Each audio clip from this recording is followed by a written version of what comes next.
俺の世界で一番大切なものを。いや。なんだ、天智。よく話してくれたな。一人で辛かっただろう。おじさん。Last time on Tomodachi game, Tenji kissed Yuichi and they were both forced to fall into the prisoner's hole.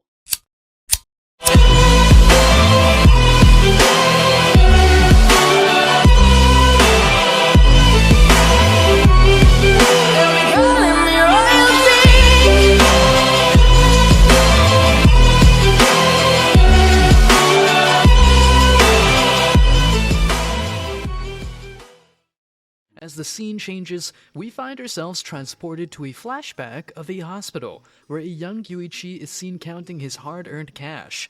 Just then, Yuka, a kind-hearted girl, appears out of nowhere and starts talking to him. She tells him that money isn't everything, and that there are other things in life that are more valuable, like true friends.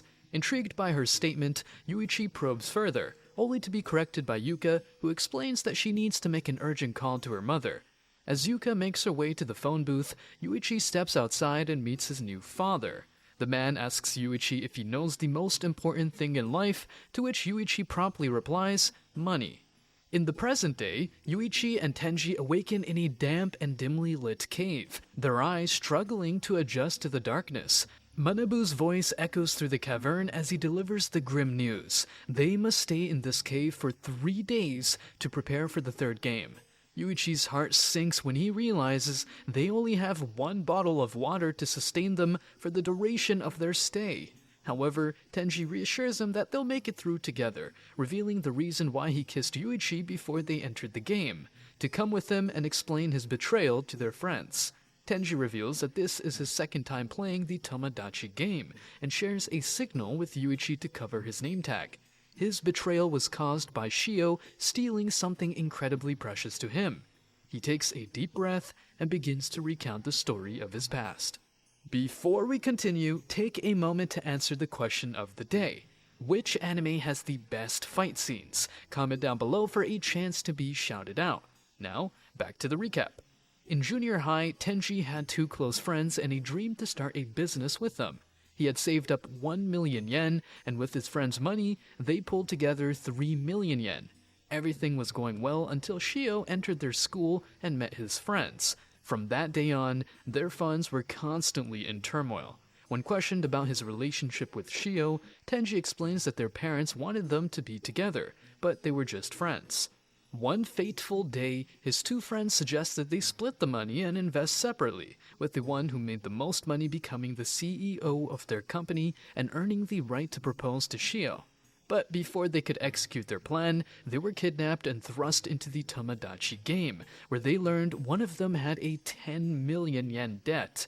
Tenji was the sole loser in the game, taking the 20 million yen debt, but was told that they would take the 20 million yen worth of his life since he was a minor. Released 2 days later, Tenji was warned not to speak about the game. Confronting his friend about the betrayal, he learned that all the money was spent on Shio. When Tenji's father went to speak to Shio, he was later found dead, a supposed suicide. Tenji became suspicious and received an anonymous threat to disappear if he continued his investigation.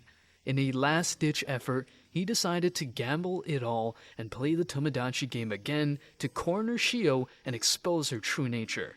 As the story comes to a close, Yuichi realizes he may have ruined Tenji's plan, but Tenji assures him that it's not the case. Shio has lied about something significant, and it's up to them to uncover the truth. Tenji begins by explaining that their total debt currently stands at a staggering 10.8 million yen. Yuichi is taken aback by this revelation and can't help but wonder how Tenji came to know about their collective debt. Tenji then goes on to explain that once you complete the second game, the management reveals the total debt of each group. Removing his hand from his name tag, Tenji requests Manabu to reveal their total debt once again, and to everyone's surprise, the figure is exactly 10.8 million yen. Yuichi, being the analytical mind he is, quickly calculates that their debt should have been 18.8 million yen. This means that someone among them has lied about their debt. Tenji then confesses that he lied about his debt during the first game.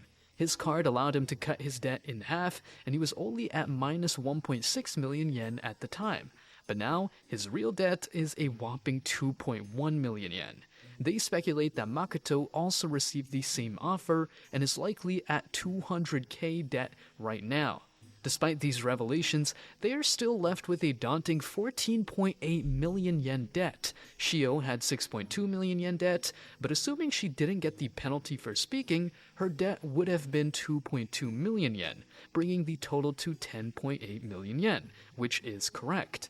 As the gravity of the situation sinks in, Yuichi cannot help but feel a sense of distrust towards everyone. However, Tenji sheds some light on why he decided to follow Yuichi. His main goal is to avenge his father, and he believes that the Tomodachi game and Shio are related to that. To prove his loyalty, Tenji shows Yuichi the back of his nameplate, which reveals his debt of 2.1 million yen, which then increased to 4.2 million yen as a penalty for revealing it. Tenji is willing to follow Yuichi and be used as a tool towards his goal. With only 3 days left, Yuichi tells Tenji that he will think about it before making any decisions. After approximately 60 long hours, Yuichi finally decides to confront Tenji about the meaning of friendship. However, Tenji's response is far from what Yuichi expected. Tenji confesses that he hasn't given much thought to the concept of friendship since his friends betrayed him. Yuichi can't help but feel a sense of unease creeping up on him. Are Makoto and Yutari really just strangers to him? Despite Tenji's confirmation, Yuichi refuses to believe it. After all, he handpicked these two for the Tomodachi game, didn't he? Without hesitation, Yuichi demands an apology from Tenji. He wants him to make amends to Makoto and Yutari, even if it doesn't mean they'll forgive him. It's the least he can do, especially since they trusted him. Yuichi then makes a bold declaration. If Tenji follows through with his promise, he'll promise to clear the third game as well. Once the 3-day countdown ends, Yuichi and Tenji are freed from captivity, but their journey is far from over. They find themselves wandering in a dense forest, lost and unsure of what to do next. Suddenly, a man in uniform appears before them, Sergeant Manabu. The two friends feel relieved to have finally found some help, but Manabu has a surprise for them. Meanwhile, at the management office, Reiko Tamai pays Tsukino a visit. She informs her that the third game is about to begin and that they will be facing off against Reiko's own team.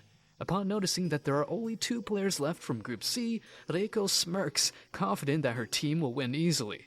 However, Yukino remains unconvinced and suggests a bet, which Reiko accepts. Manabu then announces that the third game is a friendly game of hide and seek, but with a competitive twist. Group C will be facing off against Group K, and the stakes are high. The team that loses will be eliminated from the game. Group K members are quick to dismiss the idea of 2 people putting up a good fight, but Tenji believes that the game is all about testing the strength of friendship within the group. Manabu reveals the rules of the game, and Yuichi notices the option to switch teams. Manabu explains the consequences of switching. If you win, you won't go to the 4th game, but if you lose, you will pass your debt to the losing team. With just 2 people left on the team, if one of them switches sides, the game is over. Yuichi is curious about what happens if you switch and your original team wins, and Manabu clarifies that the traitor will receive a debt equivalent to the average debt of the losing team. As the game begins, Yuichi and Tenji realize that their chances of winning are slim, but then a new player joins their team, Maria Mizuze. Reiko is suspicious of Yuichi and decides to send Maria to keep an eye on him. However, Yuichi sees the addition of Maria as their only hope for victory. Reiko reveals that there is another way to win the Tomodachi game, through charisma. She boasts about her team having a genius with such a quality, but Tsukino remains doubtful. Juzo Kadokura confidently declares to Yuichi and Tenji that he will take on the role of the hider, emphasizing that they won't stand a chance against him as he has no intention of giving up. However, Tenji counters this statement by insisting that he should be the one to hide since he knows Yuichi can't sit still and they cannot rely on Maria, who may be quick to surrender. Despite the conflicting opinions, both teams are given a generous 2 hours to find their hiding spots. During this time, they can strategize and brainstorm their next moves. Once the clock starts ticking, they will have to put their plans into action and execute them flawlessly. 待たせたな、天智。ありがとう、天智。雄一。よく俺を信じて待っててくれたな。当たり前だろう。一体何が起こってるのよ。 Tenji, Yuichi, and Maria are on a mission to find a safe hiding spot for Tenji.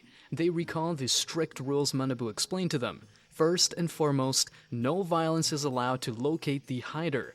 In addition, moving the hider or changing hiding spots during the game is strictly prohibited. Any violation of these rules will result in an instant loss, along with a hefty doubling of each member's debt. But the group isn't without a few advantages. Manabu hands everyone a cell phone with the freedom to contact anyone they like, friend or foe. Yuichi mentions that he won't call Tenji unless it's an emergency, leaving Tenji feeling slightly isolated. And it doesn't help that they haven't eaten in 3 days, leaving Tenji feeling a bit dizzy. Thankfully, Manabu had mentioned food in the middle of the forest, which they can eat once the game starts, but only if they can bring it to the hider.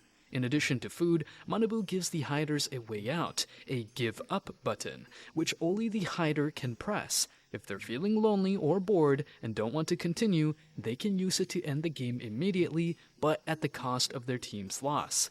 Yuichi's plan involves separating from Maria and leading Tenji to a small cave to hide. Tenji begins to wonder if they stand a chance at winning with the enemy team having more members. Yuichi admits that they probably won't win if they play clean, but if they're willing to bend the rules a bit, they just might. It all depends on how much Tenji can handle. Determined to avenge his father, Tenji promises not to give up. Yuichi, the last hope for Tenji, leaves without revealing his plan, leaving Tenji to wonder what he has in store. After spending 2 days in the cave without any contact from Yuichi, Tenji begins to wonder why his friend hasn't come back yet. Despite the enemy team not finding him yet, Tenji can't help but think that something is wrong. As his hunger grows, so do his doubts about Yuichi's loyalty. However, Tenji tries to remain optimistic and decides to wait it out. Suddenly, Tenji's mind starts racing with various possibilities. Maybe Yuichi is punishing him for his past mistakes. But why would he take so long? Tenji begins to fear the worst and starts to contemplate giving up. However, he eventually decides against it and tries to call Yuichi. But to his surprise, someone else answers the phone. It turns out that Yuichi plans to abandon Tenji and has been spending time with the enemy team's girl, eating and relaxing. According to the man on the other end of the line, Yuichi hasn't been searching for anyone, and he blames Tenji for their team's loss in the second game. The news hits Tenji hard, but he still decides to trust his friend and wait for him. As he hangs up the phone, Tenji can't help but feel like he's in a dire situation. Meanwhile, Hyakutaro and Kei feel sorry for him and can't see a way out. With the enemy team having a perfect strategy, it seems like all hope is lost. Right before the third game, Juzo interrupts the group's chatter and sparks their attention. He divulges that he's come up with a master plan to win the game. He emphasizes that this isn't a game of chance, but rather a test of their friendship. The others lean in to listen intently. Juzo questions the size of the vast forest they're playing in, something Manabu had mentioned earlier. It dawns on them that it's huge and will make it incredibly difficult to locate someone, even with a group of 4. The importance of bringing food to the hiders is emphasized by Juzo. This prompts the group to brainstorm ways to deliver the food. Kei wonders if someone should stay at the food station, and Juzo confirms that it's a viable strategy. However, Kei admits he's not exactly Usain Bolt. Without missing a beat, Juzo assigns Hyakutaro and Chisato to sprint to the food station, while Kei and Banri find a hiding spot for him. The group nods in agreement, except for Reiko, who can't help but express her admiration for Juzo's leadership and their group's seamless unity. Tsukino chimes in and confirms that they're a team, not just typical friends. Reiko adds that they're all members of a basketball team, which seems to only fuel their confidence. Reiko boldly states that her group, Group K, will emerge as the victors in just 3 short days. On day 3 of the game, Tsukino approaches Reiko with a question. She wants to know if there is any certainty that the game will end today, and Reiko confirms her suspicion. As Reiko gazes at Tenji's face, she confidently states that all they need to do is follow the searcher when they bring food to the hider. Reiko knows that finding someone in the vast forest is nearly impossible, but with Group K's 4 searches, they have the advantage. To make things even better, 2 of the searches can stay close to one of the enemy searchers, making it almost impossible for the hider to escape. The athleticism of Group K also works in their favor, making it difficult for anyone to outrun them. Nevertheless, there is always a chance that the searcher may decide not to move. In this case, the hider will eventually give up due to hunger and thirst. Even if 3 people from Group K decide to deliver the food, the 2 members from Group C won't be able to follow them all. Tenji, on the other hand, is at a massive disadvantage since he hasn't eaten anything for 3 days before the game. Despite this, Reiko firmly believes that it's just a matter of time for Group C to lose. At the end of the 3rd day, as the sun sets, Tenji sees a familiar figure approaching. It's Yuichi. He's bringing food. Reiko's eyes widen in surprise at the unexpected sight. While Tsukino just shakes her head in disbelief, perhaps it's just the stress and hunger playing tricks on Tenji's mind, Tsukino guesses. As Yuichi draws nearer, Reiko starts to question his motives. Why didn't he try to bring food or even call to cheer up Tenji earlier? What has he been doing all this time? Reiko's suspicious mind starts to race as she ponders the true intentions of Yuichi's sudden appearance. Tsukino shares her skepticism, wondering if Maria will continue to observe or take a more active role. It seems odd that she's just sitting back, watching everything unfold. Tsukino's suspicions only deepen when she reveals that Maria had sent her a report on Yuichi, describing him as even more of a crazy than she initially thought. Meanwhile, Yuichi makes a bold move, announcing that he wants to join Group K. The others are taken aback by his sudden declaration, wondering what his true motives are. What an unexpected twist. 確かさっきまでここで寝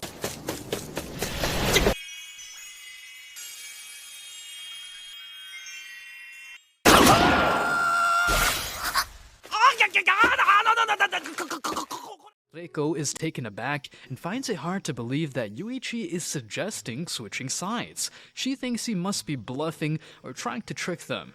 However, Tsukino disagrees and thinks that Yuichi's proposal is actually quite plausible. She believes that he may be motivated by his own goals and desires, which could be achieved by switching sides. As the discussion continues, Tsukino wonders if Reiko would be willing to accept Yuichi's switch if it means securing a victory. Reiko takes a moment to consider Tsukino's suggestion and then confirms that she would agree to the switch. After all, this could mean an easy win for their team. Tsukino then emphasizes the importance of their decision. She believes that whether they accept Yuichi's switch or not, the game is sure to take a dramatic turn.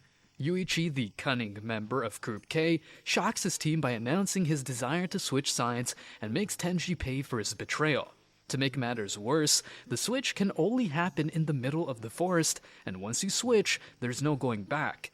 As the group debates their next move, Kei suggests consulting their captain, causing Yuichi to burst out laughing in disbelief. He mocks them and their supposed leader, questioning his control over them. Hyakutaro, infuriated by Yuichi's disrespect, attempts to throw a punch, but his friends hold him back. In the meantime, Reiko is relieved that the game hasn't ended due to an accident, but Tsukino is skeptical. When Kei returns with the captain's decision, the team is split. Reiko is surprised that their leader won't allow the switch, while Tsukino supports the decision. Juzo, on the other hand, remains confident in his strategy and asks his team to trust him. He even suggests making the girls switch sides, so they can't be tricked. Maria, the observant member of the group, notes that Yuichi's plan is far from over, and she's right. Yuichi may have been thwarted this time, but he's still playing the long game.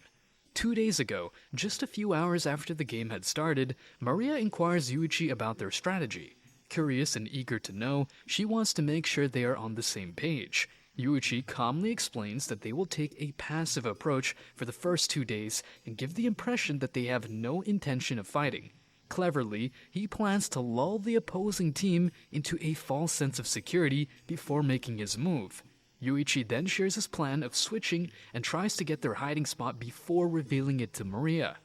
Although he is aware of the risk of failure, Yuichi believes that it's the only option they have left. He further explains that they have to follow the other team when they deliver food, and that the person who was chosen to hide is not the smallest guy, but the largest. It's evident that the game of hide and seek is far from being a typical one.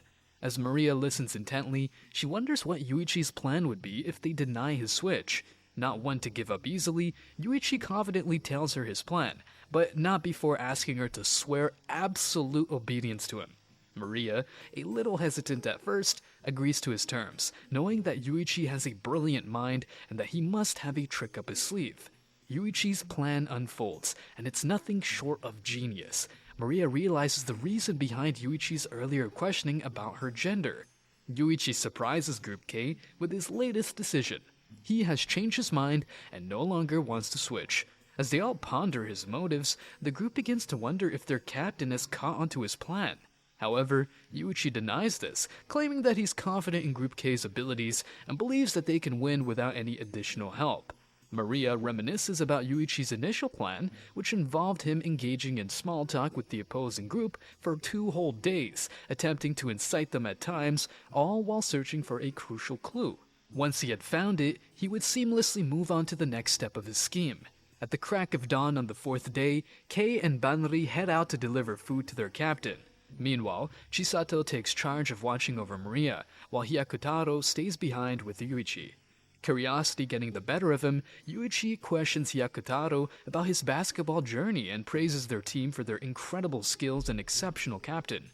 Hyakutaro is thrilled to receive such recognition from Yuichi and confesses how hard he trained to make their captain shine, after injuring Juzo with his substandard shots. Intrigued, Yuichi asks Hyakutaro why he is participating in the Tomodachi game and inquires about the possible death of one of their teammates. As Chisato returns to their location, Hyakutaro is about to spill the beans but is interrupted by Chisato. Chisato suggests a swap, and Hyakutaro goes to look after Maria. However, he realizes that Maria is nowhere to be found, and eventually discovers her bathing. Afraid of being labeled a pervert, Hyakutaro bolts back to the camp in a frenzy. Meanwhile, Chisato is concerned about Maria and decides to investigate. Hyakutaro stops him, warning him of the potential dangers of being a pervert. Suddenly, Yuichi yells that he has found something and grabs a bag before darting away. Chisato instructs Hyakutaro to follow Yuichi while he searches for Maria. In the heat of the chase, Yuichi and Maria end up together again, and as they run next to a cliff, Chisato theorizes that Yuichi's yell was a signal to split them up. However, Yuichi surprises everyone by revealing that he found something else, and in a moment of confusion, slips and pushes Maria off the cliff. Will Maria survive this sudden betrayal? Meanwhile, Tenji is at his limit, feeling completely drained and defeated. He is ready to push the give up button and call it quits, but then he remembers something important. Even if he manages to escape his current pain, he will still have to return to his empty life. The thought of that makes him pause and reconsider his options. In the end, Tenji decides to keep trusting Yuichi and bet his life on him. He knows it's a risky move, but it's better than giving up altogether. Tenji is sorry that he couldn't apologize to everyone, but at least he didn't betray anyone else. As he lies there, feeling defeated, he suddenly feels something wet on his lips. When he opens his eyes, he sees Yuichi standing over him, offering him water. It's a small gesture, but it means the world to Tenji. He eagerly accepts the drink and begins to feel a bit better. Yuichi takes this opportunity to explain himself to Tenji. He tells him that if he had brought him food earlier, they could have followed him and possibly avoided all of this pain and suffering. Tenji can't help but feel a little frustrated at this revelation. Why didn't Yuichi tell him this on the first day? But Yuichi assures him that he had to test him to see if he would push the give up button. If he didn't, then he would start trusting him again. Tenji is both grateful and relieved to hear this. He knows that he has made the right decision in trusting Yuichi. As they talk, Tenji can't help but wonder how he managed to lose Group K. Yuichi guesses that they are probably trash-talking him right now, but Tenji doesn't let it get to him. He knows that he has bigger things to worry about right now. Meanwhile, Hyakutaro manages to save Maria from the fall, while Chisato steps up to help pull her up. Maria is shaken by the experience, but she tries to remain strong. She recalls that Yuichi said about using her as a distraction, but she never expected things to escalate like this. Yuichi confides in Tenji about how he cunningly used Maria to his advantage, fully aware that slowing down one member would inevitably affect the entire group dynamic. He goes on to explain how he meticulously observed each personality and relationship within Group K, sometimes casually spilling information to provoke conversation, while other times purposefully instigating conflicts. Yuichi's mission was to uncover the kindest member of the group, and through his calculated analysis, he discovered Hyakutaro. Although initially perceived as short-tempered and impulsive, Hyakutaro's compassionate nature and self-awareness set him apart from the rest. On the other hand, Chisato, a jack of all trades but master of none, harbors a deep jealousy towards sincere individuals like Hyakutaro. Yuichi's plan was to exploit these weaknesses and destroy the relationships within Group K. In the last 3 days, he set numerous traps in motion, the first of which is about to be revealed. Meanwhile, a surprising turn of events unfolds as Maria unexpectedly thanks Chisato for saving her, leaving both him and Hyakutaro baffled. As Yuichi returns to the food camp, the two remaining members of Group K find themselves in a heated argument, ultimately resulting in Hyakutaro's decision to join Group C. Tenji is puzzled by Yuichi's strategy to dismantle the Group K relationship. The moment Manabu confirms that the third member is a girl, Yuichi jumps at the opportunity to use her as a honey trap. Meanwhile, Maria expresses her gratitude towards Chisato for saving her life, but he modestly gives credit to Hyakutaro.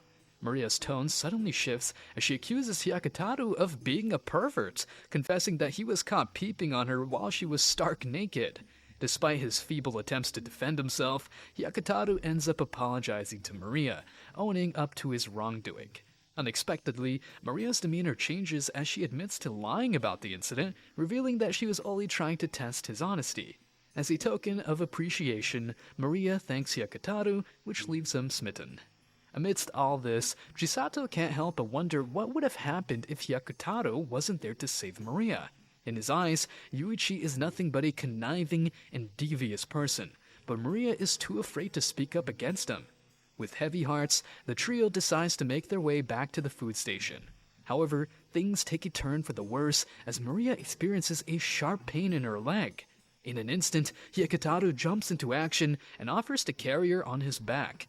Maria is pleasantly surprised by his chivalry and laments that she ended up in Group C, wishing she had met him sooner. Will the honey trap work? Has Hyakutaro already been seduced by Maria? はい、会話を聞かれるような距離じゃない。私にミカサ天智さんの隠れ場所を今のうちに食料の追加運搬をし、私は今ラッキーなことにとりあえず今やれるのは。わかった。教えるよ。お前まさか。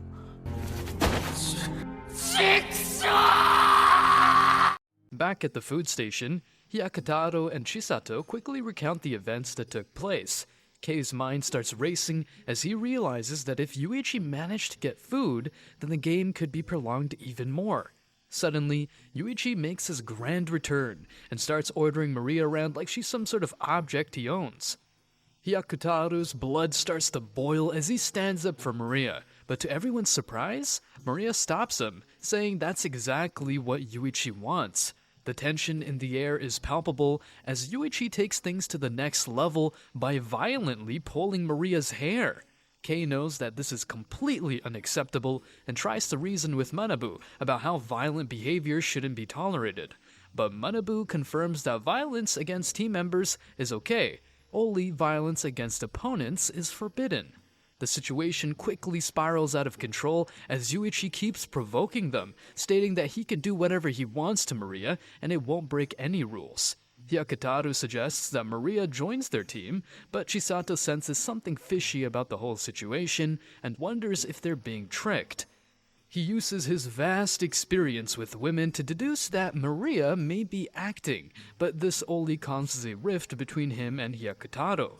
Things escalate quickly as they get into a heated argument, almost coming to blows. However, Kei knows that they need to stick together and reminds them that their captain should have the final say on the matter. This only causes Yuichi to taunt them even more, calling them pathetic for not being able to decide on their own whether or not to protect a girl. Determined to set things right, Hyakutaro volunteers to talk to their captain. Kei agrees, but suggests they both go directly to the captain to avoid any further misunderstandings. Yuichi ponders the possibility that Juzo's absence has exacerbated the tensions between Chisato and Hyakutaro. He muses that Juzo, if present, would likely allow Maria to join their group, but their carefully crafted plan dictates that she must decline, citing Yuichi's supposed grudge against her. This, in turn, could cause Hyakutaro to spiral out of control and lash out at Yuichi. It is plausible that his comrades could restrain him, but even that would only serve to heighten the already palpable friction among them. In the end, Yuichi resolves to sway Hyakutaro to their side. Should he succeed, victory would be all but assured. Fortunately, Yuichi has a few tricks up his sleeve, chief among them the means to extract their captain's whereabouts from Hyakutaro. Several hours later, Kei and Hyakutaro return to the room. Disappointed and downtrodden, Hyakutaro breaks the news to Maria that Juzo did not allow for her to switch sides. Nonetheless, there is a glimmer of hope as Juzo shared that there's still one more way to protect the girl. Chisato catches on to this and makes an earnest attempt to persuade Hyakutaro against what's about to happen. Despite her pleas, Hyakutaro is resolute and heads towards Manabu to express his wish to switch sides to Group C. In an instant, Yuichi gives his approval and Manabu announces that Hyakutaro is now an official member of Group C.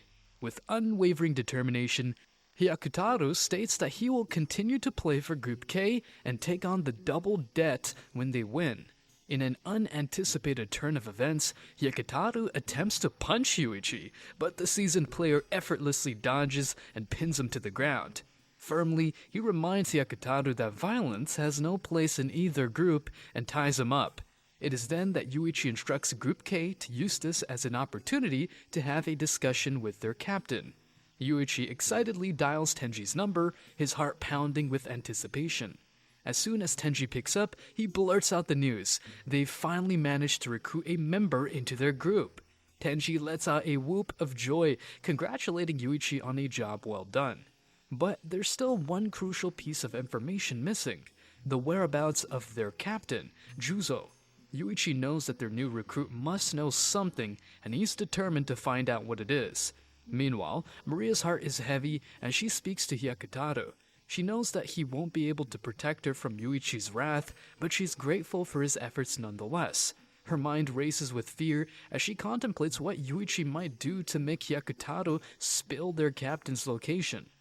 Hyakutaro tries to reassure Maria, telling her that he's tough enough to withstand anything that Yuichi might throw at him. But Maria knows better. She's heard rumors of the cruel and ruthless things that Yuichi is capable of. Her voice trembles as she warns Hyakutaro of the danger that they're in. Suddenly, Yuichi's ears prick up as he eavesdrops on their conversation.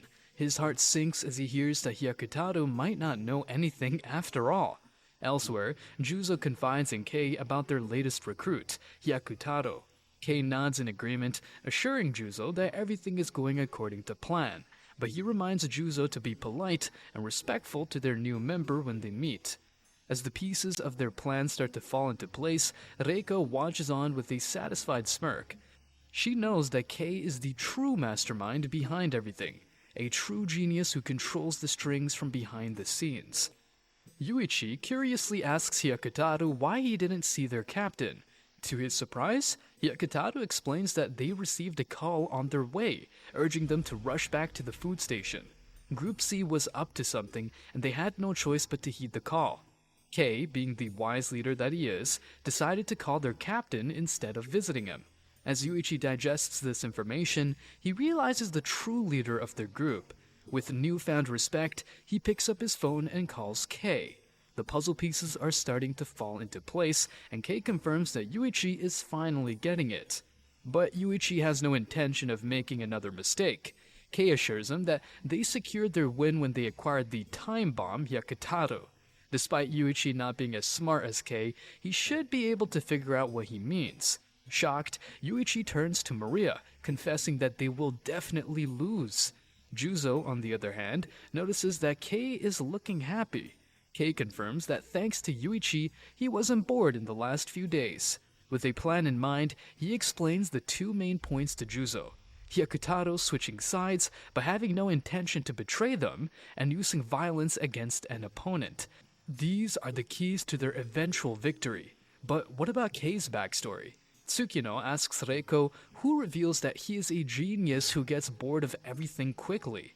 She believes he joined Tomodachi game just to kill some time. As for Juzo's obedience, Reiko guesses that Kei found his weak point. As Yuichi begins to panic, Maria's mind races as she tries to figure out what is happening. After a few moments of chaos, Yuichi explains that the violence rule dictates that if Hyakutaro attacks someone from Group K, they will lose immediately.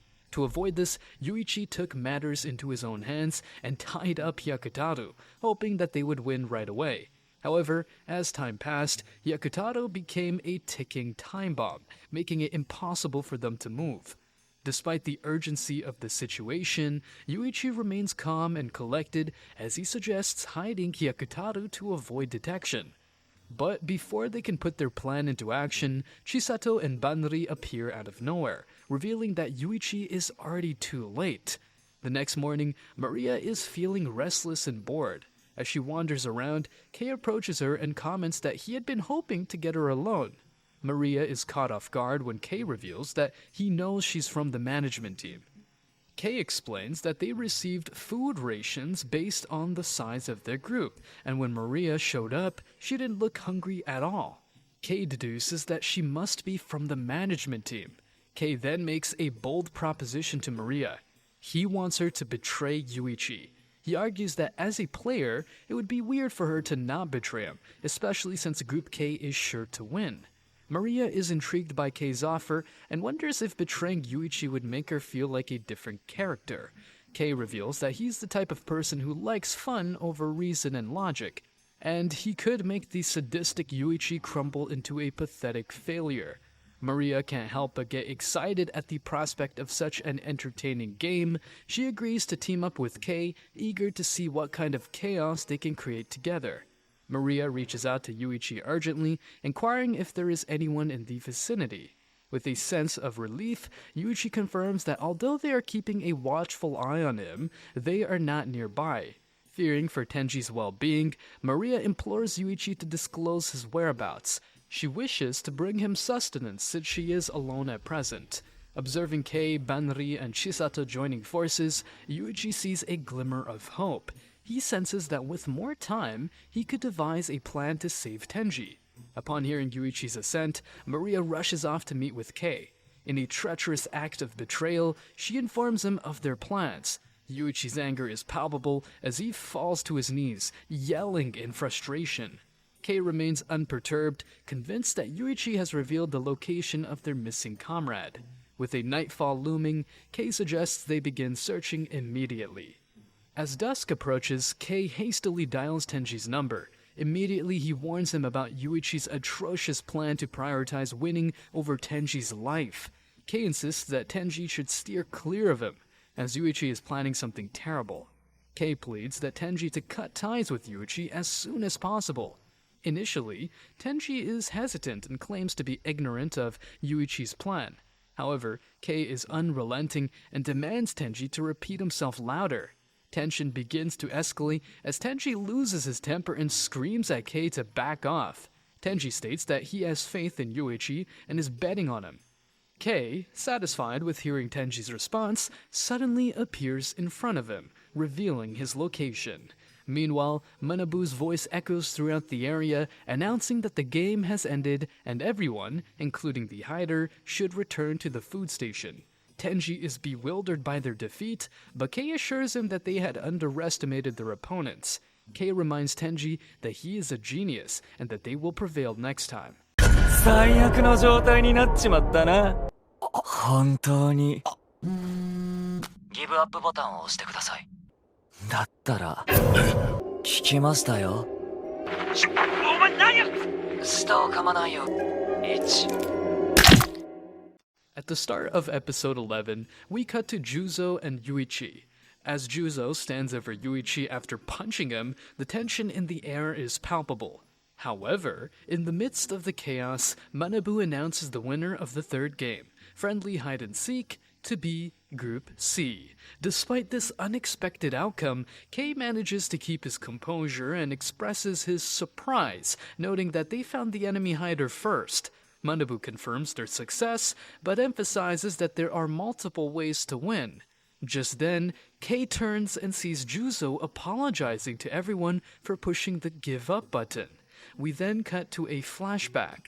A bit earlier, as Yuichi comes to terms with how things have turned out, he is absolutely shocked. He turns to Hyakutaru and asks if everyone has left, and as he confirms, Yuichi can feel his heart rate increase. Suddenly, he stops being depressed and wants to continue, stating that the moment Hyakutaru switched teams, Group C's win became certain. Yuichi knows that this isn't what he wanted, but he's not one to back down. He picks up the phone and calls Juzo, begging him to press the give up button.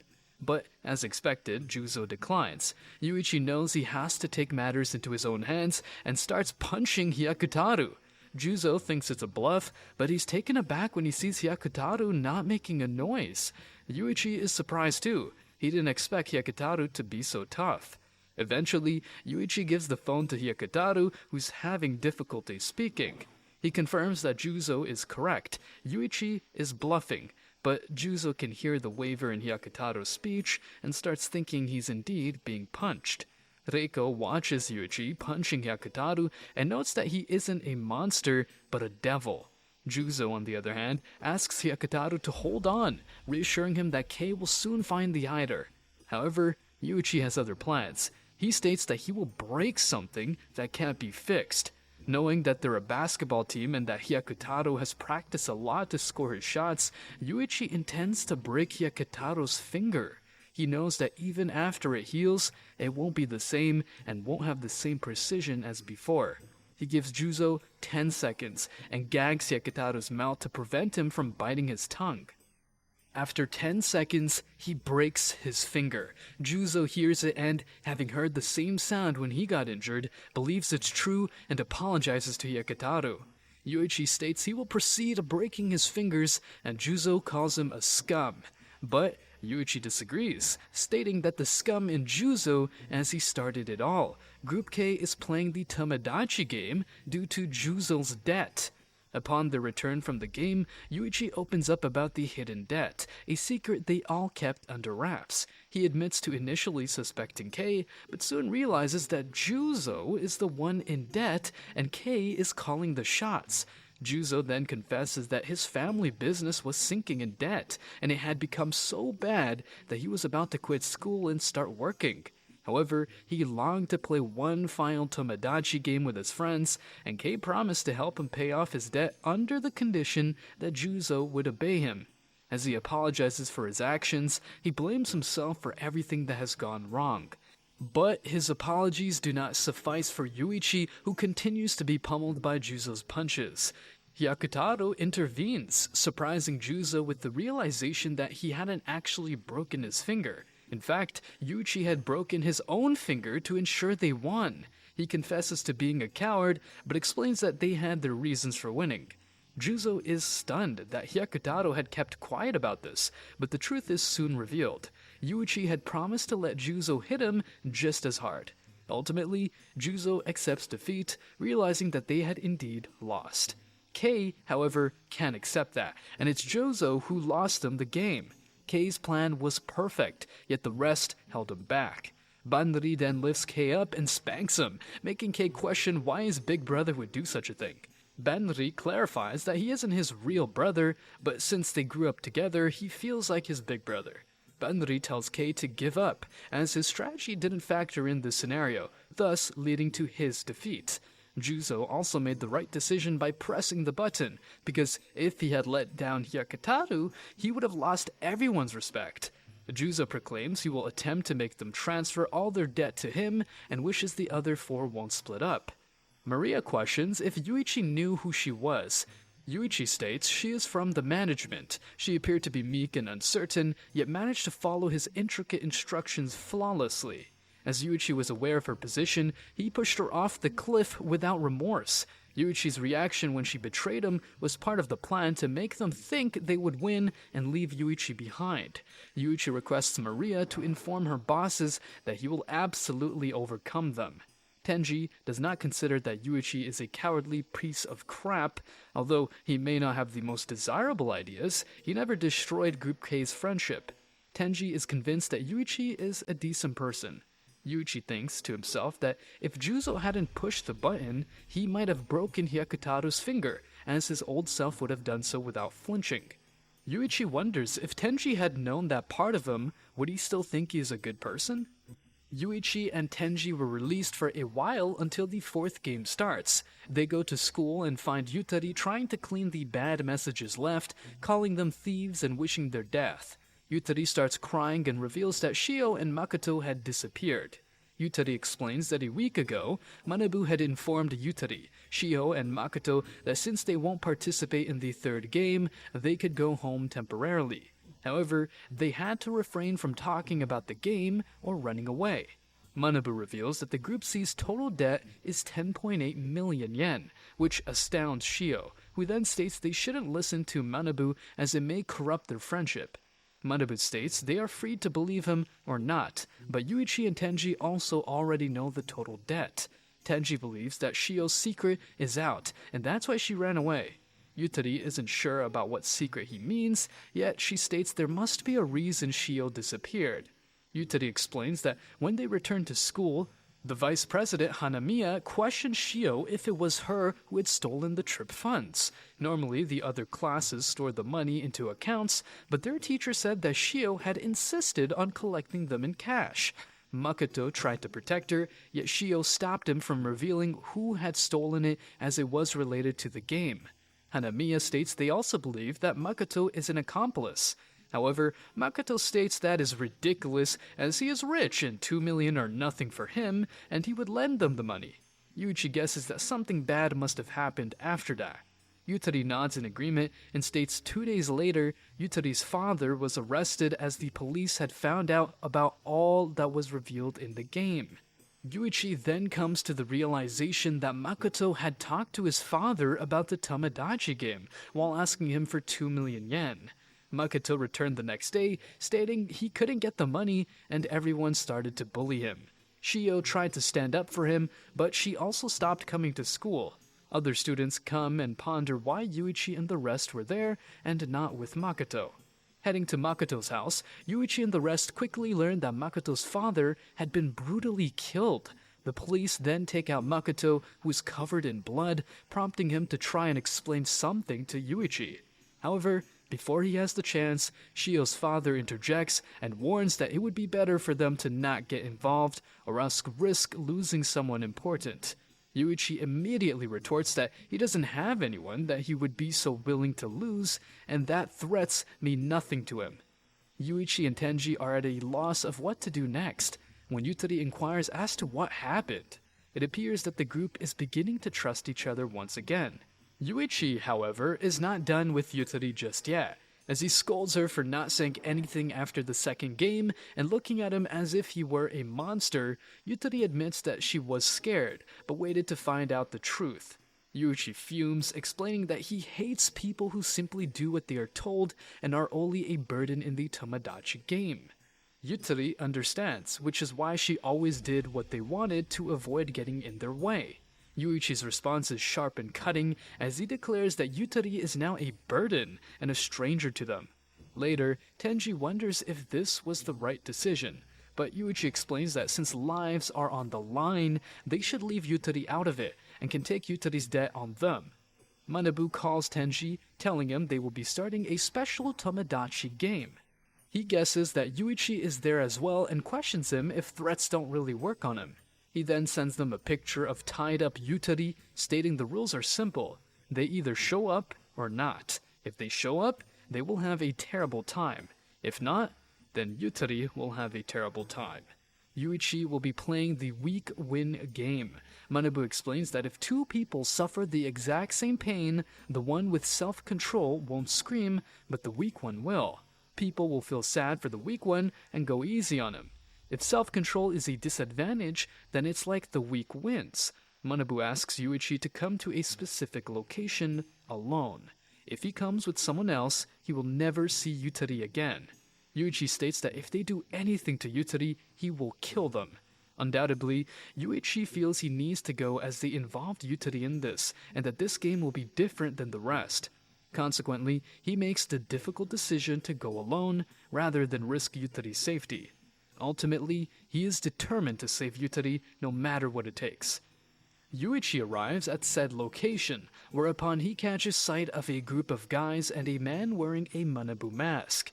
At that moment, the man removes his mask, revealing himself as Kuroki. He then explains that he will be the MC for the special edition of Tomodachi game. Despite Kuroki's attempts to re-explain the rules of Weak Win Game, Yuichi interrupts him and implores him to let go of Yutari. Unfortunately, Kuroki refuses and proceeds to cut Yutari's shirt open, thereby disclosing that he is aware of Yuichi's secret and shocking Yuichi. Nevertheless, Kuroki continues, asserting that Yuichi will be subjected to 3 rounds of physical pain. However, if Yuichi is able to endure it, he and Yutari will be set free. However, since this is a Tomodachi game, Yuichi has the option of escaping the violence if Yutari takes it instead of him. In other words, it is up to Yutari to decide who takes the pain, and if she chooses to take it, her pain will be less intense than Yuichi's. Moreover, while Yutari is making her decision, Yuichi must remain silent or they will both suffer the consequences. そこまでよ全員拘束しなさい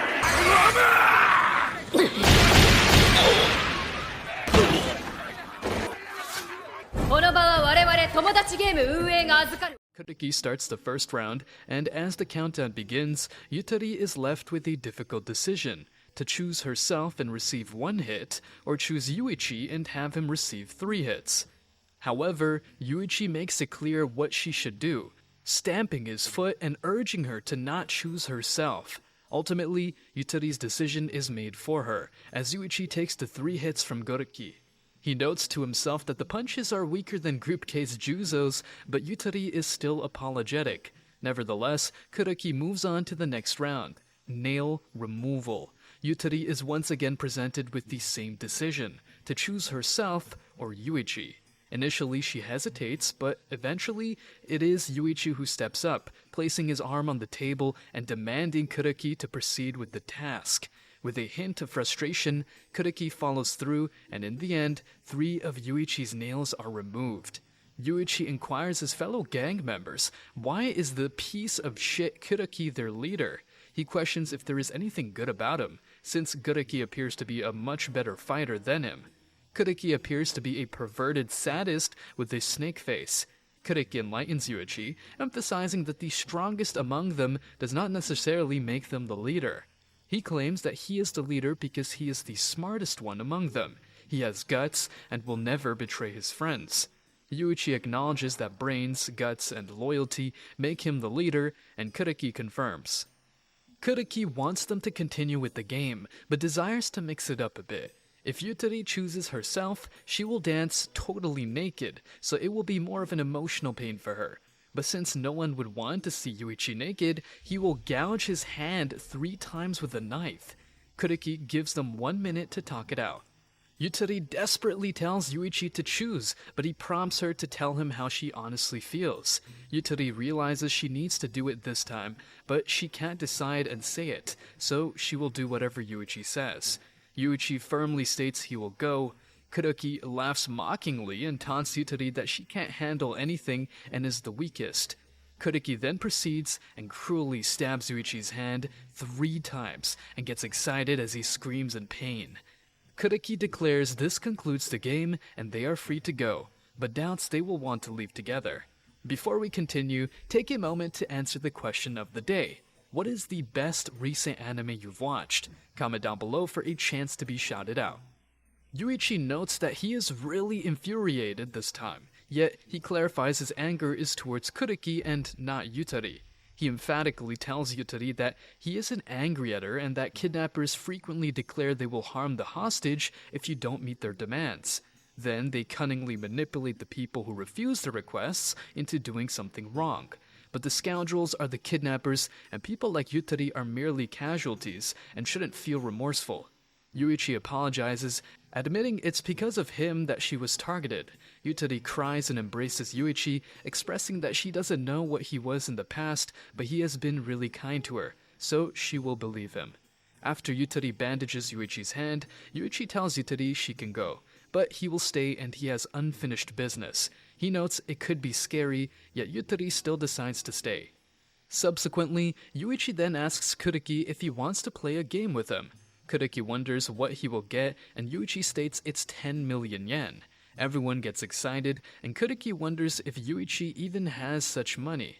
Yuichi is surprised, stating that Kuriki stated he knew about his past, and if so, he knows he has much more than that.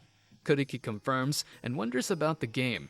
Yuichi states they will play rock, paper, scissors, and if he wins, he gets 10 million yen. But if he loses, Yuichi will cut his fingers. Furthermore, if he uses paper and loses, he will cut all 5 fingers. Additionally, if he uses scissors and loses, he will cut off 2, and if he uses rock and loses, he won't cut anything. Thus, it's a safe bet. Yuichi calls the game rock, paper, fingers. Yuichi points out that since his hand is in bandages, he can only use rock and paper with it, which would give Kuriki an advantage. Yuichi then starts counting, but Kuriki stops him, stating he didn't agree.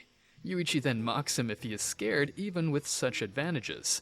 He announces that if Kuriki wins, he will give everyone who is there 1 million yen. Yuichi then wonders if someone with brains and guts would turn a such game, and that they must support their leader. Consequently, as everyone starts cheering him up, Kuriki agrees. Kuriki notes to himself that there is no way he can lose. While rock is the most no-risk throw to beat it, he needs to use paper. Even if Yuichi can't use scissors, there is still no chance of Kuriki losing, as at best it will be a tie. He then ponders what will happen if they do tie, and Yuichi believes they will never tie. In the case they do, they will end the game with no penalty. Kuriki then starts to suspect that Yuichi believes Kuriki will use scissors since he will be expecting a tie and using paper.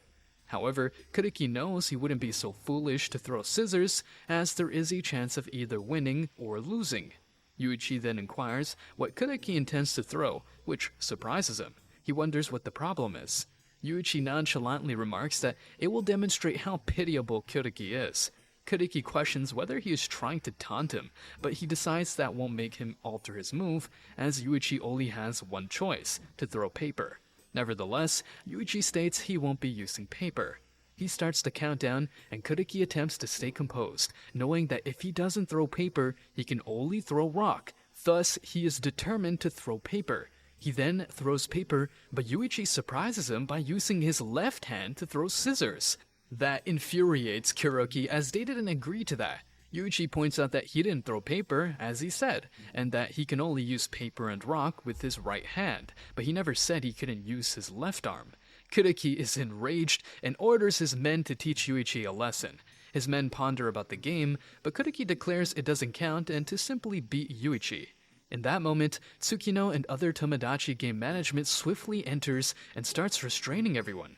Kuriki instinctively attempts to attack Tsukino, but with impressive agility, she knocks him out with a single kick. Yuichi observes that Tenji's timing was impeccable.